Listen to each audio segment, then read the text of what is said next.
Have you ever been at a flea market or an antique shop? You spot a beautiful old mirror, and you just think, wow, someone would absolutely love this.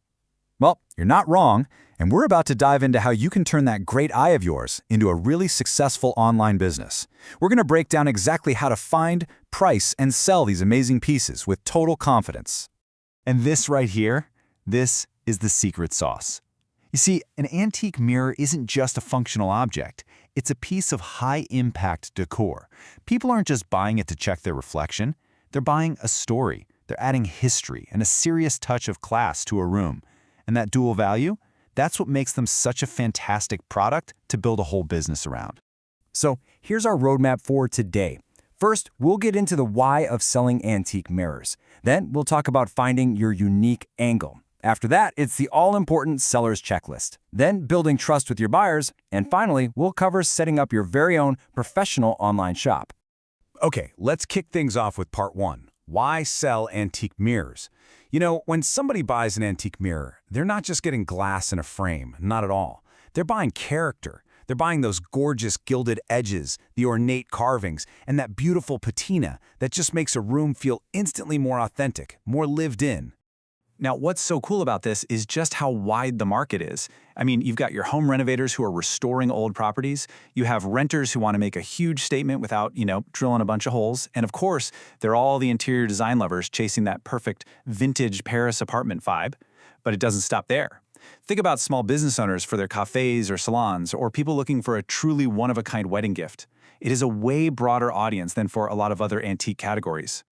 All right, so the market's huge. How do you stand out? Well, antique mirror is a massive category, and if you try to sell a little bit of everything, your shop can just feel random.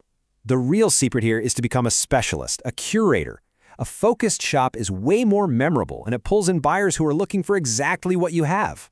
And look at all these fantastic options you could choose from. You could become the go-to person for those huge, dramatic overmantel mirrors. Or maybe you love those delicate, gilded French-style mirrors that are just everywhere right now. You could build your entire brand around the sleek lines of Art Deco. Or maybe focus on charming, smaller mirrors that are just easier to pack and ship. The point is to create a collection that has a really clear point of view. So if you take one thing away from this section, let it be this. Pick one main focus. It doesn't mean you can't sell other beautiful pieces you find along the way, but having that one core theme makes your shop feel professional. It tells your customers, hey, if you're looking for this specific style, you are absolutely in the right place. All right, let's get our hands dirty and talk about the practical side of things. This is all about protecting your profits and, just as importantly, your reputation. It comes down to knowing exactly what you're buying and how to price it right. This is where you really build the foundation for a business that's going to last.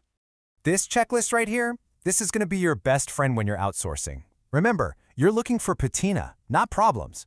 A little bit of foxing, those lovely age spots on the glass, that's desirable. A hidden crack, that's a total disaster.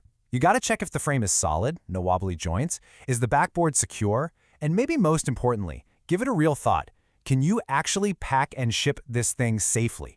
Thinking about the logistics before you hand over the cash is absolutely essential. So you've found the perfect mirror. Now, what do you charge? Well, a simple tier system like this one works wonders. It helps your customers understand your shop in a single glance. They can see your entry-level pieces, they can see your core collection, and then they can see your premium, jaw-dropping, showstopper mirrors. This structure builds confidence, and it actually encourages people to come back, maybe to trade up for their next purchase. Okay, let's talk about the single most important asset in the antiques business: trust. I mean, when people are buying online, especially something fragile and totally unique, they need to feel confident in you. Honesty isn't just about good ethics. It is, without a doubt, your best sales tool. And this example just says it all, doesn't it? Some signs of age. I mean, that's so vague, it's useless. It makes a buyer nervous. But being specific, light foxing across the glass, more visible at the edges, that is so reassuring. It proves you've looked at the piece carefully and you're describing it truthfully. Buyers expect imperfections. They just really don't want any surprises. Your photos have to do that exact same job, Go way beyond just a simple front-on shot. You need angled photos to show the depth, getting close on the corners and any special details or wear. And please don't forget a photo of the back to show the hardware. And finally, a photo of it in a room context is amazing for helping people understand the scale. The more detail you provide, the fewer questions you'll get and the fewer returns you'll have to deal with.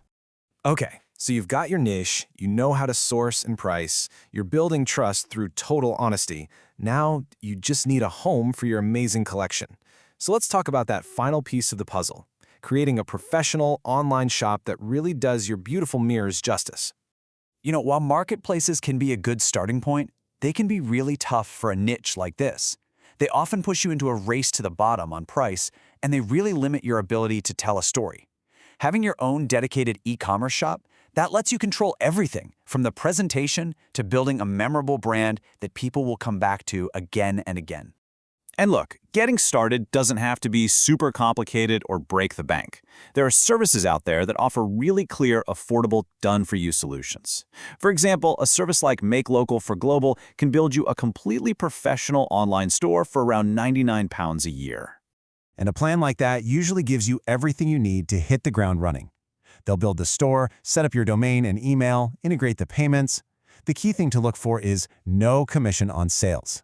It's really a complete package designed to get you selling fast without all the tech headaches. And hey, just to round out our expertise today, let's just quickly revisit that key term we mentioned earlier, foxing. As you can see, it's just those speckled, cloudy marks you find on older mirror glass. And remember, this isn't a flaw. It's often a really desirable sign of authenticity. It's the very character that so many collectors are looking for. So as we wrap things up here, you've now got the roadmap, you have the tools, you have everything you need to start your own incredible journey. The first step is just finding that one special piece to begin with. So the only question left is, what story will your first mirror tell?